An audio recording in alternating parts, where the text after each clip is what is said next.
He did mount a temperature yesterday evening to 99.4 degrees Fahrenheit, which responded favorably to Tylenol. His temperature has remained normal since then. His symptoms remain characterized as runny nose and fatigue, with an occasional non-productive, now loose cough. His voice is deeper this morning. His pulse, blood pressure, respiratory rate, and oxygen saturation remain entirely normal on room air. The president is tolerating treatment well. We will continue Paxlovid as planned. His symptoms will be treated supportively with oral hydration, Tylenol, and albuterol inhaler that he uses as needed.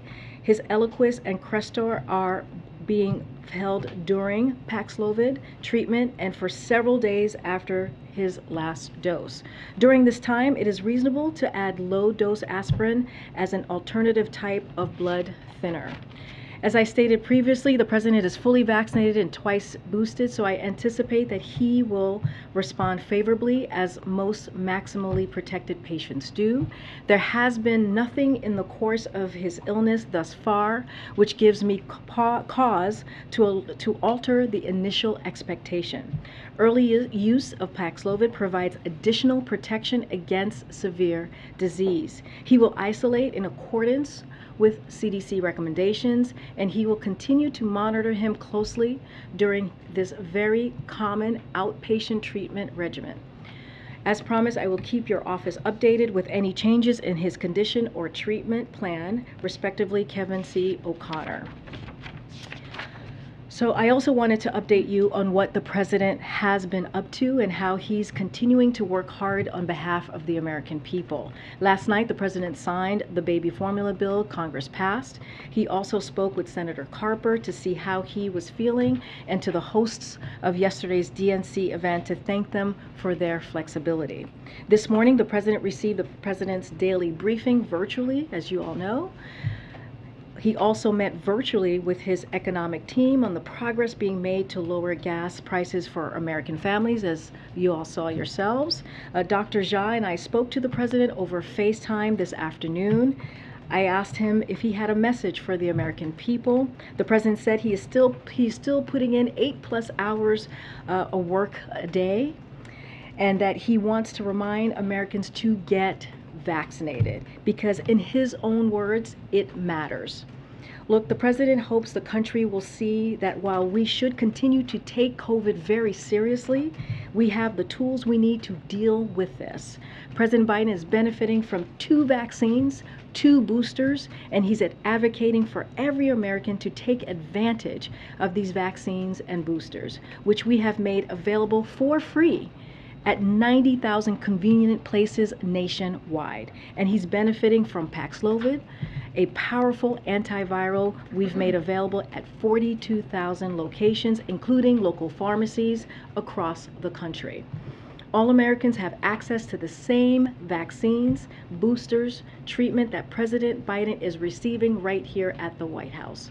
And the president hopes that all Americans who are over 50 get boosted now if they haven't already, and get Paxlovid if they test positive. Now I'm glad to return to the briefing room Dr. Jha, the White House Coronavirus Response Coordinator, who is joining me today, and we're happy to take some questions. Go ahead, Dr. Jha. I know you have a few things that you wanted to share. Right. Good afternoon, everybody. I'm going to make a few remarks, some things similar to Karine. First of all, good to be with all of you today. You just heard Karine give an update on the president, and I'm happy to answer questions about his health in a second. As you heard, we FaceTimed with the president earlier today. I also spoke at length multiple times today with Dr. O'Connor. And as you all saw just a few minutes ago, the president is doing better. He slept well last night. He ate his breakfast and lunch. He actually showed me his plate. Didn't ask about the menu, but I did see an empty plate with crumbs, and I have some guesses about what was there, but didn't ask. No comfort food? Didn't ask. I did ask him about his appetite. He joked that his one regret was that his appetite had not changed. Look, he is in a very good mood. I want to take a step back and emphasize the message that you heard from Karine. As the White House COVID-19 response coordinator, what I think every American needs to hear, what the president laid out, is that while we have a very contagious variant out there, thanks to this president's leadership, we have the ability to manage this. We are now at a point, I believe, where we can prevent nearly every COVID death in America. That is a remarkable fact. So if you are vaccinated but have not gotten a booster, this is a really good time to go and get a booster. If you're over 50 and haven't gotten a vaccine shot in the year 2022, this is a really good time to go and get a shot.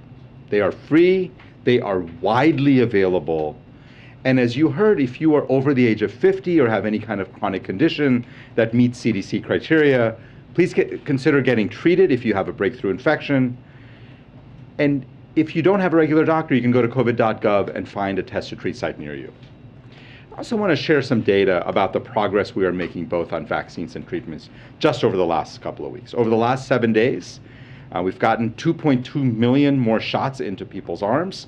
That's the highest we've seen in a month. More than 900,000 Americans have gotten their second booster shot in the last week. That's the highest number in 6 weeks. So as Americans go about their daily lives this summer, they're heeding the public health message. And not just on vaccinations, by the way, on treatments as well.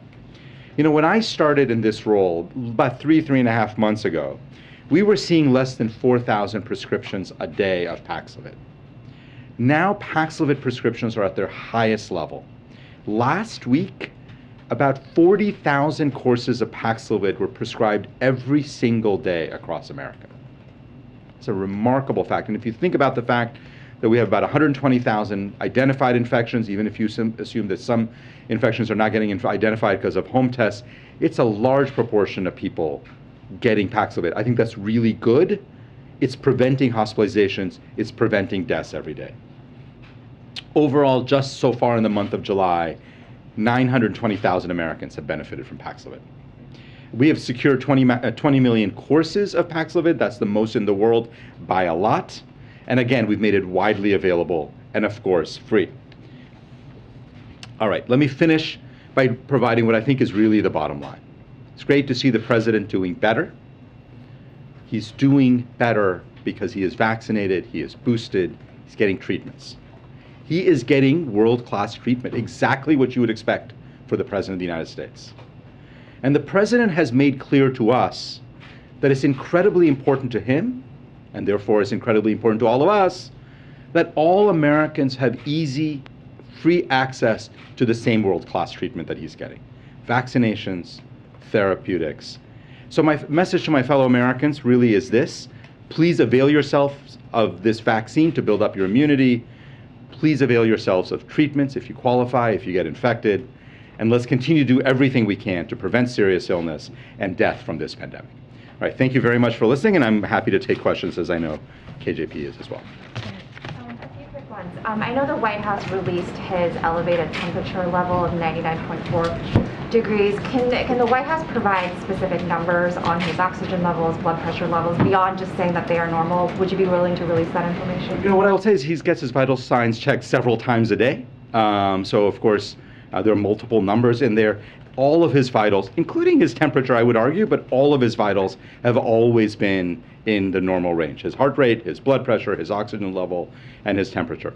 The 99.4 was the highest temperature he's had in the last, 24 hours, but I would say since his diagnosis. But he's had normal vital signs throughout the entire course of the disease.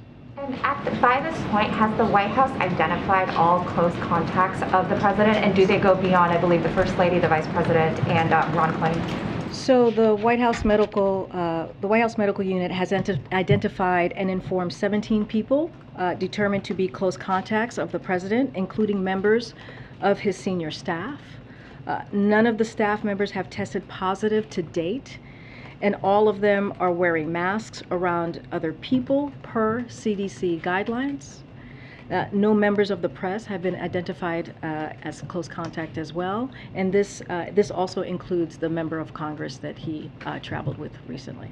And I just want to triple clarify the testing dates, because if So if yesterday was day 0, today's obviously day 1, Tuesday would be day 5. So does that mean he won't be tested until day 6? And if he's negative on Wednesday, then he could resume in-person activities? Is that the timeline we should be understanding? Yeah, so we're going to, obviously the CDC guidelines, right, are 5 days of isolation. He will do that, those 5 days of isolation. He will be tested after he's completed his 5 days of isolation.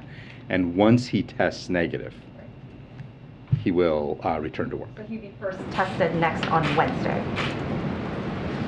Yeah, I haven't done the math, but yes, he's going to do 5 full days of isolation. Today's day 1, yesterday was day 0. And he'll get tested after day 5. And then, again, the moment that he turns negative, he'll return to work. You guys both talked a lot about, obviously, the message from the president being get vaccinated at this time, but you also mentioned just how extremely contagious this variant is. So why not do additional mitigation, encouraging additional mitigation measures like mask wearing indoors or other methods? You mean in general? Yeah. Yeah, absolutely. And I did a COVID briefing, I don't know, about a week ago, in which we laid out our 2-pronged strategy. I actually think I did it yesterday, where I said 2-pronged strategy, 1 to prevent serious illness, 1 to prevent infections. So in terms of mitigation, very, very clear. CDC guidelines on this very clear. If you're in one of the orange zones, people indoor spaces should be wearing a mask. It's a great way to prevent getting infected. It's a great way of preventing spread. Another important mitigation measure is using regular testing. The president obviously gets tested regularly. Many of us get tested regularly. We've sent out 560 million tests, I believe, if that number is right. I think it's 560 million tests to Americans directly for free from covidtest.gov. People can go and get tests. Tests have become cheaper. You can get it through your health insurance. We think regular testing is another important mitigation measure. And then we're doing a whole series of work on trying to improve indoor air quality, improving ventilation, filtration. So we are doing a lot on mitigation. And we talk about it. I'm talking about it now. But when we're talking about the president, who is now infected, the key is to also remind people that we have a very contagious variant. People will get infected. Our absolute priority is making sure that when people get infected, they don't get seriously ill. Thanks. Dr. Jha, how frequently is the president being examined by a physician in person? Well, so the president's people are interacting with the president all day through Zoom and stuff. Dr. O'Connor has been seeing him on a regular basis. I think, I don't have an exact number of times that he saw him yesterday or today, but multiple times a day, either by phone call, by Zoom, physically examining him. But the president's doing really well, so he doesn't need an ongoing, exam all the time. And obviously he's getting examined at least once a day. But Dr. O'Connor is interacting with the president on a regular basis. And has the president been examined by any other physicians beyond Dr. O'Connor? Physically examined? I've spoken to him by FaceTime. Not that I know of. Not that I know of. Was there a discussion about the possibility that eliminating the blood thinner, even for just 5 days, would increase the risk of stroke because he's on chronic atrial fibrillation? Yeah, so we, by the way, clinically do this a lot. I can't remember, probably thousands of patients that I have taken care of over the years in the hospital who come in, who need a procedure, who are on blood thinners like Eliquis or other blood thinners that we stop for short periods of time where people get procedures. They stop it because he's obviously stopped it because he's on Paxlovid. For atrial fibrillation, we think this is a relatively low-risk thing to do. But Dr. O'Connor, as was part of the plan, has been consulting with experts around the country, and based on input that he got, he made the decision to give the president a short course of aspirin during that time. So this was a discussion that took place whether or not to go with Paxlovid over, say, a monoclonal antibody? That decision was made by Dr. O'Connor. Paxlovid is the first-line agent that we recommend. That was a decision that Dr. O'Connor made. And then we know that you have to look at somebody's medication list and determine, do you have to make modifications? Dr. O'Connor made the decision to stop these 2 medicines. I talked about those are very reasonable. That's what all the specialty societies recommend, that they be paused. And so then Dr. O'Connor made the decision to add aspirin for a short period of time. Dr. O'Connor also said that the president's using an inhaler as needed. Does he regularly use an albuterol inhaler, or is this something that was prescribed just to deal with the COVID symptoms? Yeah, so as I think all of you know, because it's been disclosed for years, the president used to have asthma. He has what people talk about as reactive airway disease, which is People often, when they have a viral syndrome, or some people get it when they go out in the cold, or some people get it when they exercise, can get a little bit of bronchospasm or a cough. The way to treat it is with an inhaler. So the president last time he used it before this illness was when he had a cold, I think last fall at some point. During that cold, he also had a little bit of cough that comes with viral syndromes and used it. So he does not use it on a regular basis. It's not part of his regular medications, but in the context of a viral syndrome. You've been crediting the president's boosters for part of the reason that his symptoms are so mild. Should all Americans, regardless of age, be eligible for that second booster? And if so, what's the delay here? Yeah, so the FDA is very clear on this, and we follow FDA scientists and their guidelines on this. People over 50, if it's been at least 5 months, should get that second booster. I've been very vocal in my advocacy. I think the evidence there is overwhelmingly clear. The data on people under 50, that's something the FDA is continuing to examine. They have not made a determination that is something that is warranted. And we really do follow the FDA guidelines on these things. Authorization. Thank you, Karine. Dr. Jha, the CDC says that 1/3 of Americans still haven't been fully vaccinated. And you mentioned, I think it was to New York Times, that Congress still hasn't allocated enough funding for boosters into the fall. What is your message to Congress if they don't allocate funding for boosters in the fall? And also, what's your message to Americans who still refuse to get vaccinated? And I have another question after that. Yeah, so let's start with talking to Americans. I think what we're seeing across the country is there are a lot of infections, but when people are vaccinated and boosted, they tend to have far less serious illness. This virus is going to be with us forever. It's really, really important that people build up their immunity against this virus. And so I've been very clear for years, 2 years, or a year and a half, I guess, since we've had vaccines, that getting vaccinated is one of the best ways that people have to protect themselves. To Congress, what I would say is Congress has been a great partner to this administration in terms of funding the COVID response, making sure that vaccines and therapeutics are widely available. And that's one of the reasons we have plenty of vaccines right now. But the problem is that we need to continue this effort. The reason we have seen so much progress is because we've had the resources to do the things that are necessary for the American people. And if we take our foot off the gas and stop, all this work that we are doing, we will slide backwards. And we do not want that. And we can do a lot in the administration, but we need funding to do all those things. And Congress is the part of our government that allocates funding. So my message to Congress is it's really important to continue to protect the American people. As we get into the fall and winter, we will need more resources. We need the resources now to prepare for the fall and winter. And it's really important that Congress step up and do its part. So anyway, Dr. Rochelle Walensky says that we're kind of headed toward a new normal with COVID. And currently, CDC says that 41,000 Americans are now hospitalized still, and 480 deaths a day are dying from this disease. What does a new normal mean, and what is an acceptable number of deaths? Yeah. So let me say two things. First of all, we're clearly in a much better place than where we were. You have to have there are two sets of things that we have to be able to, things that sound contradictory, but actually we have to keep in our heads at the same time. One is we're in much, much better place than where we were 18 months ago when the president took office. Deaths are down 90%. 400, 300, 400, 480 deaths a day, totally unacceptable. At 400 deaths a day, that's like 130,000 deaths a year. That's like 3 times worse than a bad flu season. That is not acceptable, should not be acceptable. It certainly is not acceptable to this administration. And that is why we are here every day and working and trying to inform Americans that the best way to reduce that number, the best way to make sure that fewer people die, fewer people get hospitalized, is to make sure people have built up their immunity through vaccines and that people get treated when they have breakthrough infections. First for you, Dr. Jha, and then I have one for you too, Karine.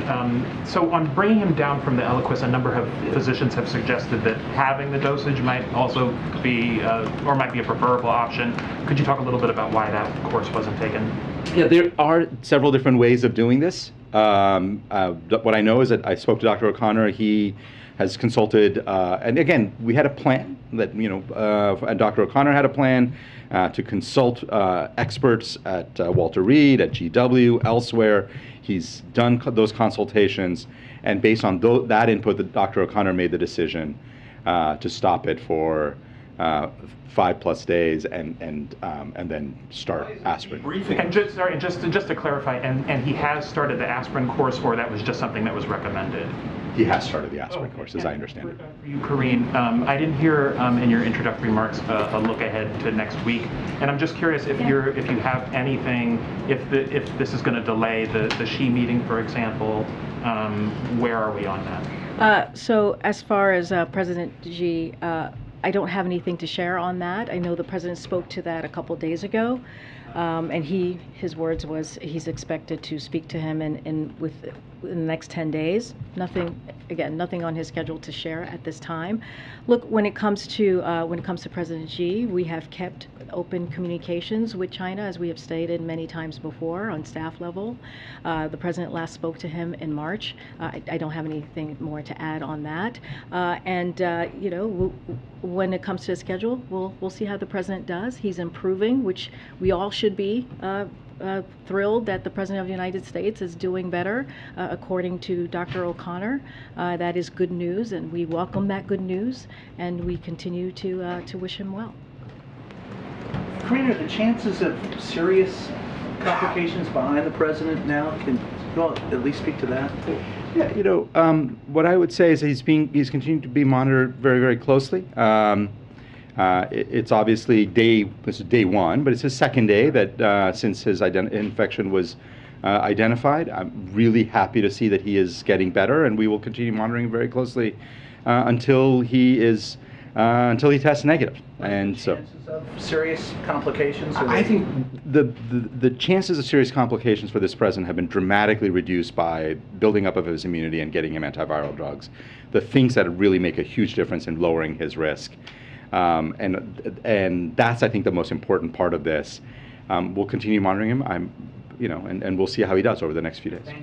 And I just wanted to add, as far as a schedule and events, look, the president was very active today. He had said he's working 8+ hours a day, and that is, he's still doing the job of the president, so that does not end. And we have put out photos and videos. You guys heard from him directly, so I just wanted to add that as you're asking about, his schedule. Okay. Just a quick follow-up to Mary's question about the inhaler. Has the president used an inhaler since testing positive for COVID, or was Dr. O'Connor just saying if he needs it, he will use it going forward? Yeah. What I understand is that he has used it a couple of times in the last since testing positive. He's got, as you may have heard, he's got a cough, and I mentioned this yesterday. It's in the Dr. O'Connor's note. Oftentimes, when people get viral syndromes and they get a cough, taking an inhaler can be helpful. So he's taking that. The use of the inhaler was not noted in his last physical, right? It's not a regular medicine that he uses, right? He really only uses it intermittently, largely when he gets viral syndromes, when he gets colds, basically. And so it's not a regular medicine that he uses on an ongoing basis. The other question I have for you, Dr. Jha, Vice President Harris is a close contact of the president's, and the CDC guidance says that if you're a close contact, you want to wear a well-fitting mask when you're around other people. She just spoke at a conference in DC, and she hugged someone without a mask on. She was also maskless for most of that conversation. Would you have recommended that she keep her mask on, given that that is the CDC guidance? I think I'm not sure what I have not been tracking the vice president's activities, so I don't have anything specific to say about what she did. My understanding is that the vice president is following CDC guidelines on close contact. She's also recently been infected, still within the 90 days of a previous infection. But I don't know if you have anything else to offer on the vice president. I guess she isn't following the CDC guidance, though, right? If she is hugging someone without a mask on. Just wanted your clarification on that. Yeah, I think the CDC guidance is clear, but the problem is me commenting on what the vice president did when I haven't seen it, or I don't actually know what happened is very, very difficult. So I'm going to pass. She took off the mask and she embraced someone. You don't have to see it. I mean, that's what happened. Yeah. So usually when we think about people having contact, it's for an extended period of time. I don't know. Again, I didn't see the hug. I don't know how long the hug lasted. But it's very hard for me to comment on something I really didn't see. So. And Karine, the president had said that he was going to receive a report on Monkey Pox today. Is that happening? What is the report? Do you know? Yeah, I don't know where that report is. I know there is a report that has been written for the president. Whether the president has had a chance to see it yet today, I don't know. So it's an internal report that he will be receiving from his advisors. Yes. Will that be made public or? I don't know which. I mean, the president gets lots of reports from his advisors. I don't know which ones get made public. It's just an update on the status of monkeypox. Yeah, I would just look at that as an update to the president on what we have been doing in responding to the monkeypox. It's not a report to share out. It's something for the president, which he gets very often, just to get a sense of the work that we're doing on an issue. So that's what. Go ahead. Just to clarify a couple details for accuracy in reporting, you said of the 17 close contacts, one of them is a member of Congress. Is that? No, I was saying it includes the members of Congress. I do not have the specific of each person. Is that but something you would be able to detail without identifying them? Well, we just want to be, privacy is incredibly important here. I would reach out to them directly. What I'm saying is we've contacted 17 people. Within those 17 people, there's senior staff. Within those 17 people, it also includes members of Congress. And as to date, no one has, as far as we know, no one has tested positive. And then I guess not specific to those close contacts, but can you tell us, is there anybody else on the White House campus right now who has tested positive this week? So out of abundance of privacy, to protect people's privacy, our protocol is to only share if someone has had close contact to the president and the four principals. That is just our protocol. We have to keep people's privacy here, and that is incredibly important, and we respect that. Understood. So just for clarity, even if without identifying names, we can't do it. Again, totally I'm not going to share private information or private detail on anybody. I want to get your reaction to Steve Bannon, but while we're on this topic, can I ask you, Dr. Jha, very quickly, we don't know what this is, but there could be earlier indications of what type of subvariant it is. You said it could happen within less than a week. Just for the sake, and I know it's a bit of a hypothetical, but over the weekend we may learn some more details, may not see you. BA.5, which is the most dominant subvariant right now, is that one that after you get that, you could be more inclined to get another one within a smaller period of time? In other words, someone who got something recently, is that one they're more eligible or more able to get? Can you help people better understand who are concerned about it? Yeah, absolutely. So BA.5 is the most immune evasive variant we've seen. And what that means is that if you were infected 3 months ago, 4 months ago, your protection against getting reinfected with BA.5 is much lower. If you were vaccinated 5-6 months ago, you have a much higher risk of getting a breakthrough infection. If you're infected with BA.5, what that means for future immunity, none of us know right now, because it's BA.5. It's just become dominant. It's the primary. So we don't know what the implications are. And we obviously don't know what variant or subvariant the president was infected. I guess I should ask, how about if you just had it a month ago? 3 months ago, I recognize it's lower, but for someone who had it a month ago, if it's immune invasive, does that mean you could get it within a month of having had another case? So depends on what you had a month ago, right? And if BA.5 wasn't dominant then, but it was still present. Obviously, if you had BA.5 a month ago, then you're much less likely to be able to get BA.5 now. So it just depends. We have seen occasionally people getting infected within that 90 days, but it is still relatively uncommon. Thanks. Did you have any reaction to the Steve Bannon case? I know it's over, and I know obviously. What did you say? What was the last part? I missed the joke. No, I was just saying we could tell you wanted to address that. Oh. So look, I'm not going to comment specifically on that case, but obviously everyone should cooperate with the January 6th committee. Our administration has been made very clear. This president finds what the select committee is doing, the January 6th committee is doing, very important, and people should be, listening and learning from what happened on that very dark day. And this is a very important committee where they're working to get to the bottom of what happened on that day. It was an attack not just on our democracy, but also an attack on our law enforcement. And again, I'm not going to comment on that specifically, but yes, people should obviously should cooperate with the committee. Go ahead. Thanks, Karine. Dr. Jha, are there any other medications that the president is prescribed that he occasionally takes that do not appear on his 2021 health summary? Yeah, not that I'm aware of. And And then why are we not hearing from Dr. O'Connor on this? I understand that you've released statements from him, but yesterday we had a difficult time comparing the description of the symptom progression from Dr. O'Connor's letter versus how you all laid it out in the briefing room. And then Dr. Jha, you did some interviews this morning, but your last update from the president was at 10 o'clock the night before. Well, a couple of hours ago, right at 11 o'clock, you got a detailed letter from Dr. O'Connor. We've given you two detailed letters from Dr. O'Connor, and you've heard directly from him. Look, yes, you have. You've heard from the letter. That is hearing directly from him. We're not playing telephone here. You're hearing directly from the physician. Yes, it is. I mean, that is hearing directly from, in his words.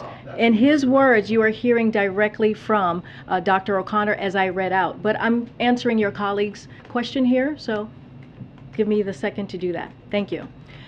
So you've heard directly from him. And not only that, you have heard more, I would easily argue, about a mild symptoms of a virus than any other president. Dr. Jha and I were here for an hour fielding questions. We're here today answering questions. We are going to commit to making sure you're hearing from Dr. O'Connor from his daily report, detailed report from Dr. O'Connor. And here's the thing. Dr. Jha is one of the foremost experts in this field when it comes to COVID. He also has dealt with COVID patients. He clearly is running our COVID response and is a medical doctor, and he knows how this process works. And again, we should feel good and be very happy that the president is doing better, that he is improving. This is the president of the United States. He's improving, he's reacting well to the treatments, and let's not forget, we have the tools to treat this because of the work that this president has done. I understand the point you're making that the president's improving, that Dr. Jha is a medical doctor with obviously a lot of experience running the COVID response unit, but when we've got questions about his symptoms progressing, he had a fever last night, his cough is now loose as opposed to dry, and the first so time he did not have a fever last night, just to make that clear. I think Dr. Jha made that very clear. 99.4 is not a fever, it's not even a low-grade fever, so he did not have a fever last night. He treated it, he gave Tylenol, and I should actually let Dr. Jha speak to this more, because he is the medical doctor, which is why he's joining me today at the briefing room. He gave the Tylenol for discomfort, which is not unusual if you have COVID. Many of you have had COVID. We would argue that if we probably take the temperature of some people here, they might have a 99.4 degree Fahrenheit temperature. That is not uncommon, but I would let Dr. Jha speak to that more. Yeah, and let me just talk about the Dr. O'Connor, and so you've heard directly from him, as Karine said, in terms of the notes that he writes every morning. He and Dr. Fauci, all of us talk multiple times during the day. Dr. Fauci is the president's chief medical advisor and obviously one of the foremost experts on infectious diseases. We speak very regularly. I've been speaking every day with the president, today by FaceTime. And you're getting updates sort of about twice a day, right? You got one yesterday at this time. Early this morning, you got an update about how he was through last night. I was on TV at 6:40 in the morning. Did not think it was appropriate for me to call the president at 6:20, wake him up and say, how are you feeling? I think he'd be probably would tell me that he would be feeling better if I hadn't called and woken him. So, but obviously he was seen early this morning, he was examined, and then immediately we put out information about the president's status overnight. I'm now here to give you more information about that. The point is, we're giving you information on a very, very regular basis. And we're doing it as a team with all of us.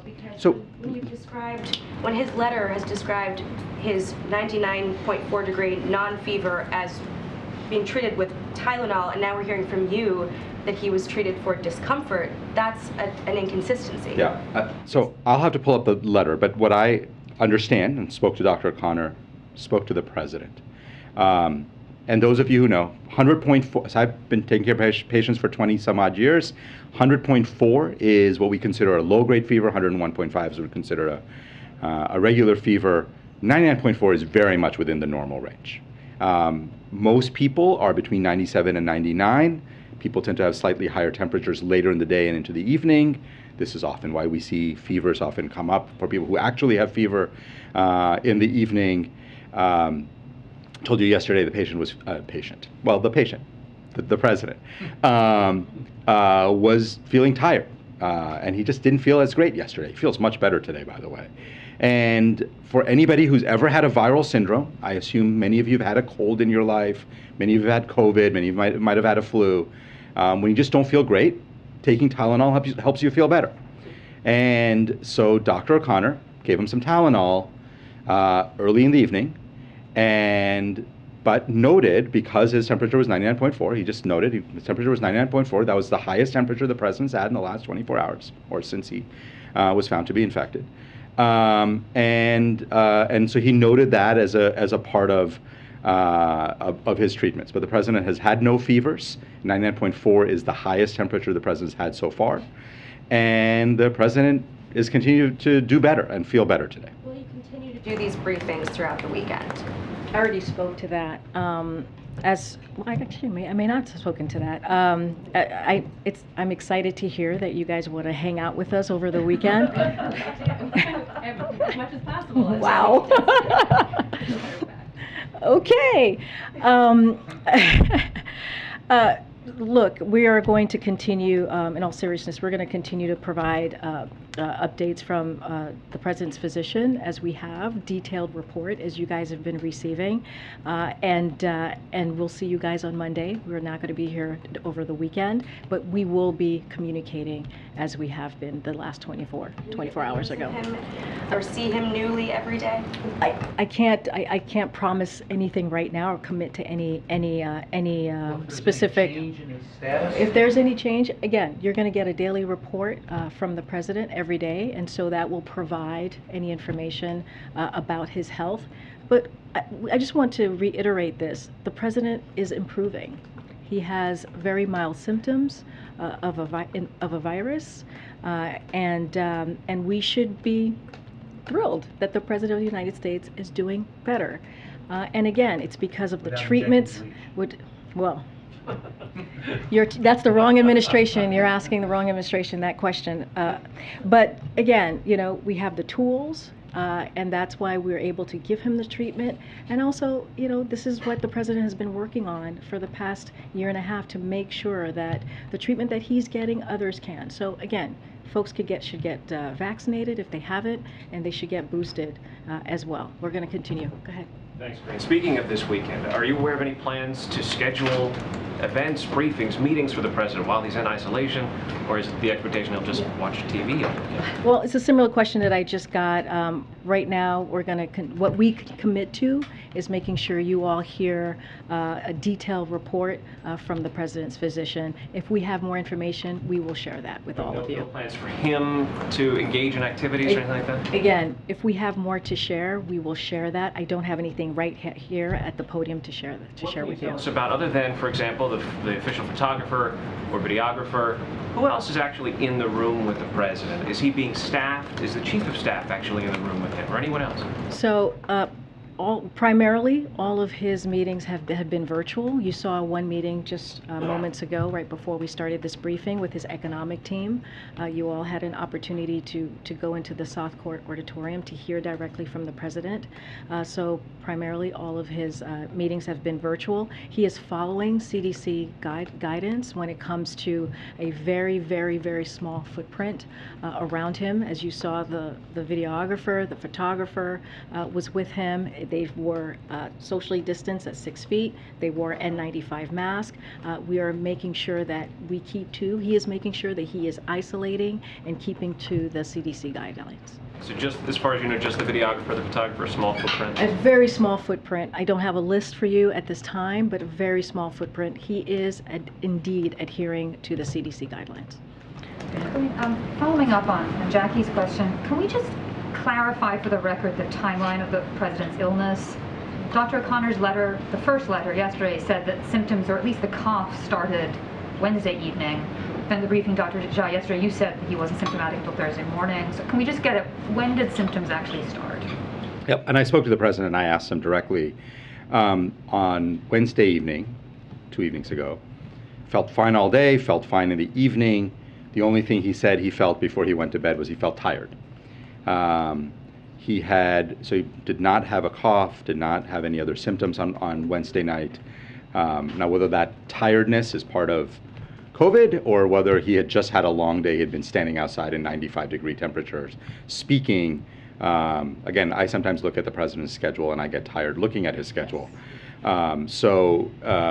We don't know, but he felt a little tired. He went to bed, and then he said he had a sort of a restless night, just didn't sleep well, woke up multiple times.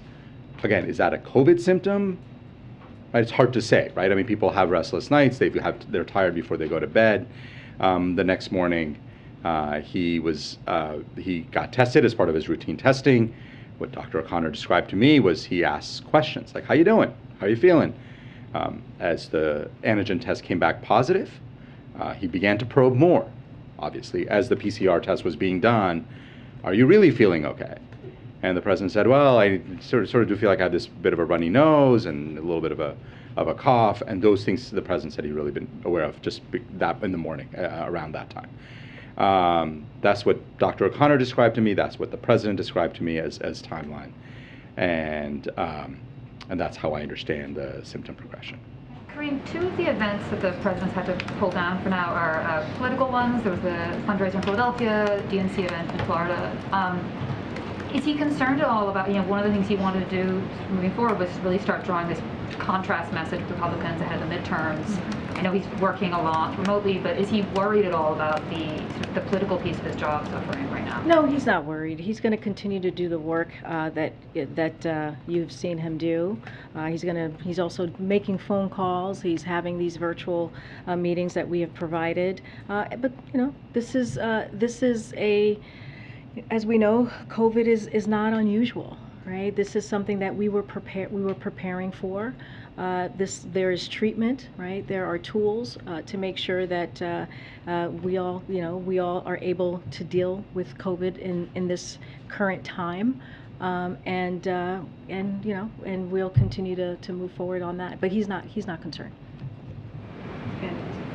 These are two questions for Dr. Jha. What precisely is the president's most recent blood oxygen level? You called it normal, but that's a little vague. I wonder if you could put some more specificity on that. So he gets all of his vitals checked several times a day, and what I will say is he's not short of breath. He's breathing fine. He's obviously on room air. His oxygen levels have consistently been in the normal range throughout the entire 36 or whatever number of hours since he's tested positive. There have been no concerns around his oxygen level. He feels fine. He's not, obviously, he's been on room air the whole time. Hasn't felt short of breath. His oxygen levels have been normal. Give us what that range would be.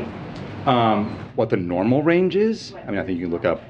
What I will say is that there's never been any concern about his oxygen. His oxygen levels have always been normal throughout the whole time that he's been infected and getting tested. Just one more follow-up. And when do you expect that you will have identified which variant has infected the president? It's a very good question. As I think I mentioned yesterday, typically takes about a week to do genetic sequencing. As I said, this virus is going to get a little bit of special treatment because this is the president. So we know it's going to get expedited. Usually takes a week because there's some time in actual sequencing. But this is going to, they're going to sort of prioritize getting this sequence. So I don't actually have a date and a time that I'm expecting it. My assumption is it's going to be faster than a week, but we will see. So my hope is early next week sometime. Thanks, Karine. Just jumping on Steve's question, I just want to be clear. You're saying primarily the meetings have been virtually. Other people can be in a room on a virtual meeting. I just want to be clear. Are you saying that Ron Klain nor any other officials, top officials, have been in the room with President Biden? From my understanding, the meetings that he has had with his top officials have been virtually. Does that mean no other officials in the room with him, though? That is my understanding. And if I could just ask about the January 6 hearings, do you know if the president had a chance to watch them, did any reaction regarding the hearings last night? And also, our understanding is he was planning to address them.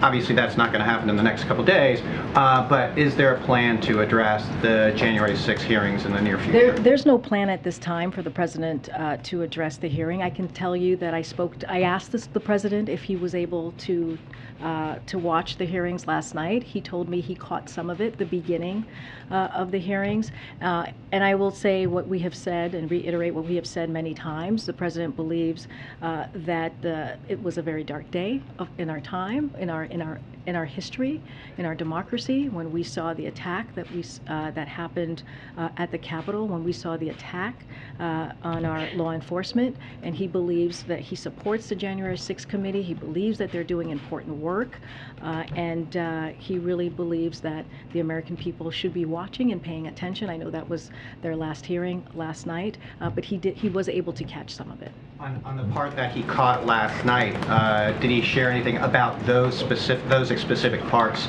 Any thoughts about how well he did? He didn't share specific parts. I did not ask him. I just asked if he was able to catch some of the hearing last night. Thank you. A couple clarifying questions.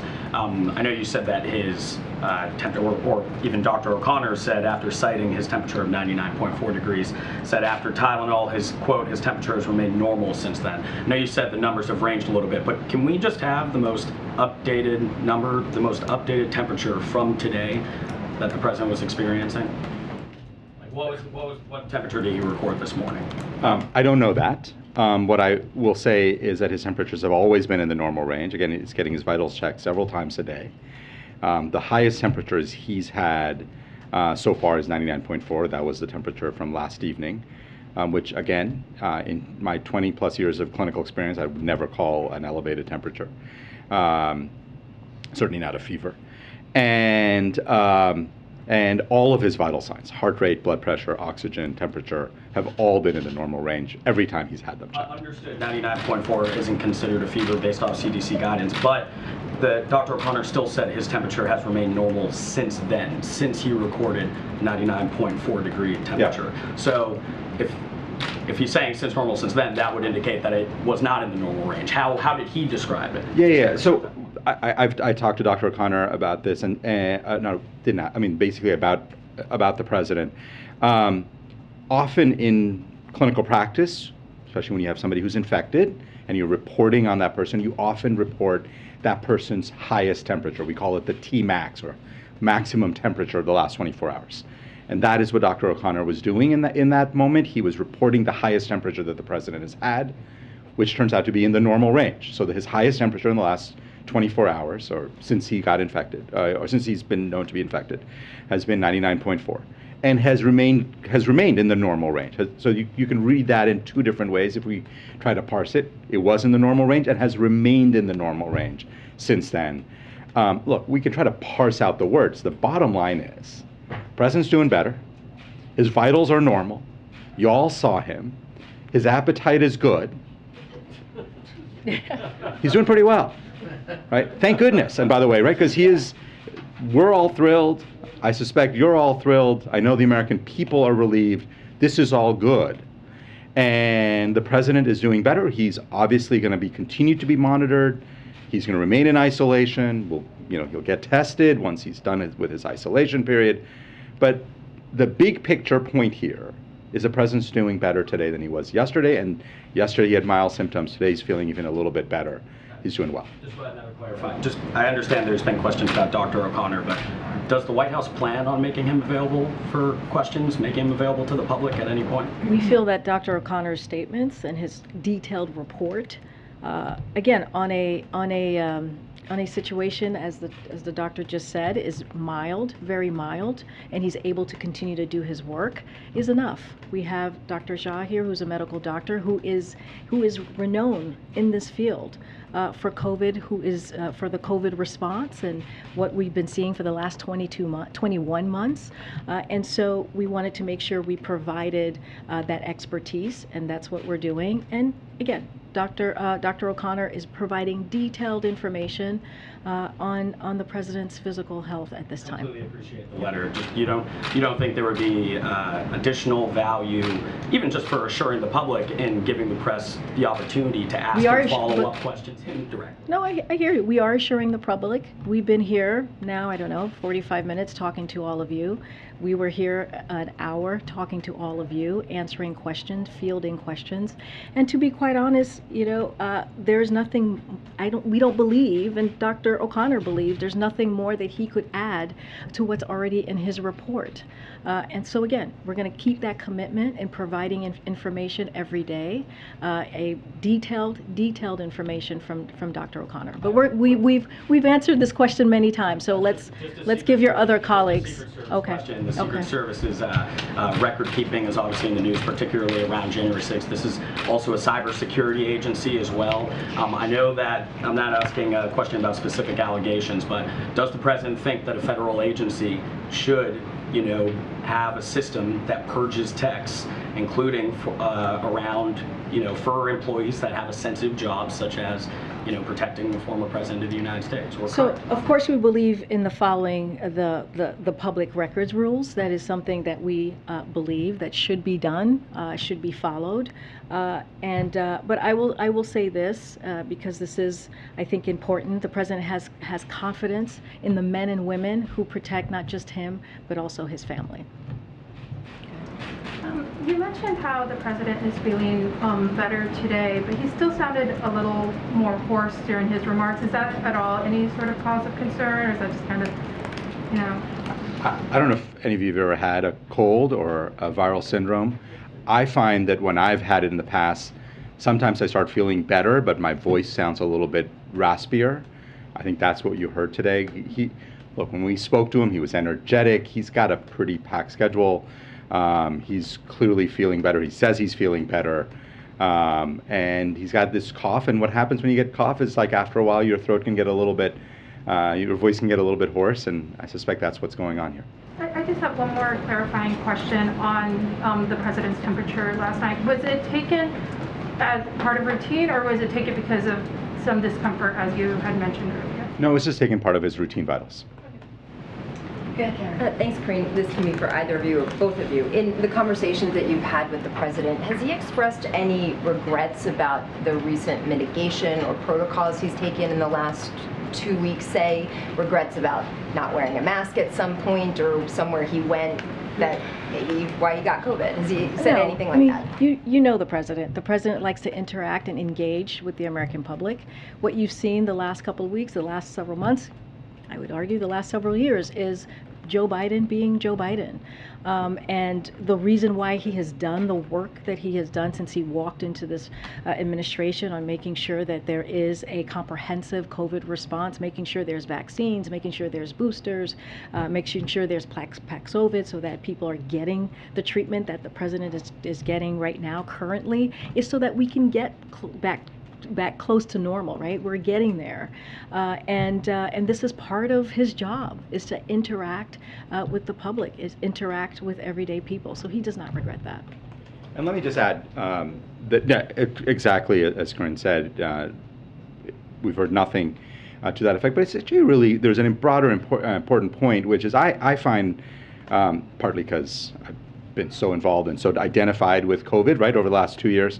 A lot of people call me when they get a positive diagnosis and they say, I'm sorry, I failed. It's not a failure. There's not a moral failure. This is not a problem. Like, look, it's a very contagious virus. It's widespread. People will get infected. We should be doing things that, as a country, we have a whole set of policies that we recommend to try to keep infection numbers down. But the key is to try to continue to protect people from serious illness. That's what we've done with the president. That's what we have available for every American. And that's, I think, the most important point. And one more, you've mentioned a couple times today that the president has said he's working 8 hours a day. Obviously, you said he's sleeping, and you didn't want to call him this morning. Can you just give us a little sense of what else he's doing when he's not working those 8 hours, when he's not sleeping? The First Lady's not here right now. How else is he spending his time? What's he up to? I mean, eight plus hours is that is pretty busy for someone who is mild symptoms with a virus. Look, the president is always working. He can work from anywhere. No, I'm getting there. I'm getting there, Karen. I'm getting there. And so, look, I asked him if he watched the January 6th public hearing. He said he caught some of it. So that is something that you can see that he was doing last night. But he wakes up in the morning and he gets to work. It is, as you know, a big job being the President of the United States, being the Commander-in-Chief. So he is doing everything that he would have done if he was in the Oval Office, except right now he is in the White House residence. So there's not, besides the fact that he is doing this in the residence, there's not much difference, right? He is working those long hours trying to deliver for the American public. A follow-up to that question, should the president work more now or should he work less? Should he not rest now that he, during this time? Because I see the White House is trying to show how, the president is working hard, he's doing great, videos, but is he not supposed to rest more right now? Well, that's something for you. Yeah, I mean, I think in general it's good for people to rest when they get infections, but the bottom line is this president has a big agenda and he has a lot that he wants to do, and he sets his schedule of work. As I said here yesterday, I think it's important when people get sick as a broader policy matter. I think it's important as a physician for people to get rest, people to be able to get time off. But the president right now feels well enough to continue working, and he is continuing to work at a brisk pace. And as a physician, I will always encourage people to get more rest. But the president is doing the work of the American people. Karine, on the U.S.-Africa summit that the president announced this week, can you talk a little bit about that? How many people, who will be invited, and what's the process of selecting people? Will human rights play a key role? And if yes, how do you contrast that to the president's trip to Saudi Arabia? So I'll say this, the president is very much looking forward to meeting with African leaders who will be here at the end of this year. There's a lot to discuss. There will be a lot on the agenda, and it is going to be his first time meeting with leaders. We will have more to share. I don't have more details to share at this time on who was invited and the process and what's going to be on the agenda. As you imagine, there's still a few more months before we get there, and so we'll be happy to share more and have background calls and provide all the details to that once we get closer. Okay. Dr. Jha, to follow up on Nancy's question, what is a normal blood oxygen level for someone of the president's age and that have past history and sometimes has to use an inhaler? So age is not a determinant of oxygen level, and somebody who's had a past history of asthma or occasionally has reactive airway disease also should not be a determinant of oxygen level. I have to tell you, I can't remember off the top of my head what the CDC defines as the exact normal range. It's in the 90s, but I'd have to just sort of look up. But his has been consistently in the normal range. Oh, sorry. Okay. Would you guys commit to having the Dr. O'Connor put in some of these vitals so that we can, stop asking, pestering you guys with those questions? We appreciate the, the daily letter, but especially his oxygen level. As someone who had COVID twice, I know how important it is. That is going to be something up to the doctor and the president. I can't make any commitments on that. Again, we believe we have been providing detailed information on, you've got to remember, the president is having very mild symptoms. The president is feeling better. He is improving. We are giving more information on a president that's having very mild symptoms than any other president. We are being as transparent as we are here today, and we're gonna take like one more question because we have been standing here for about an hour, taking and fielding questions, and you're going to continue to hear from Dr. O'Connor via his letter. We're going to take one last question. One on the economy, if you don't mind. Oh my goodness. Next week's a very big week for the economy. So I read the CEA blog. Is the White House trying to change the common definition of a recession because next Thursday the GDP numbers coming out are going to show that we've been in a recession? So let me say this, the strength of our labor market along with the other economic factors is what we generally see in a recession, or even what is not what we generally see in a recession or even a pre-recession, because we're seeing the strength of the economy and the labor market. So that's really important to note there, because those are key elements as we talk about that, as folks keep asking us about that. So Americans across the country are back to work at a historic level. 21 states, the most in history, have unemployment rates at or below 3%. That is an important number to note. 14 states are now at their lowest unemployment rates since this series began in 1976. And last month, the unemployment rate was a new low in 8 states. So again, the strength of our labor market, along with the economic indicators, is not what we generally see as we talk about recession or even pre-recession. But the growth of the job for the 3-month trend, the growth of job growth in the U.S. is shrinking, is decreasing, and 7.5 million people, a growing number, are multi-jobs, meaning they have to work more than one job to afford a living. So is jobs really a good indicator there? Look, here's what I would say. We've always talked about the strength of our economy. We've always talked about how historic it's been, and we've always talked about the transitioning, right? The transitioning to more stable and steady growth. And so to your point about the job growth there, this is what we have been kind of stating for the past several months. Look, the economy created 1.1 million jobs in the second quarter. And around 375 jobs per month. Those are historic numbers. Those are, if you think about the 1.1 million jobs, we are back to where we were at pre-pandemic levels. So that is what we see as strength of the economy. Again, we're going to transition into a more stable and steady growth, and so we're going to continue the work that the president has set out to do to make sure that we continue to deliver for the American people when it comes to the economy. All right, folks. Thank you so much. Dr. Jha, just one more on the president. Thank you, everybody.